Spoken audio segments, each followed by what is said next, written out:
గిరిపై విస్మయుడై చింతించెను ఆపదపై. ఆ రాత్రికి చక్రవర్తి కలలోనే కనిపించెను నారసింహుడు.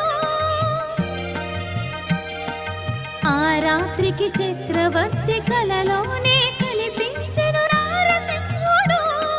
కొండలోన కోనలోన కొండలోన కోనలోన కొలువైన దేవుడు ఆది దేవుడు. నరసింహ చరితం చదివినంత పుణ్యం, నరసింహ చరితం చదివినంత పుణ్యం.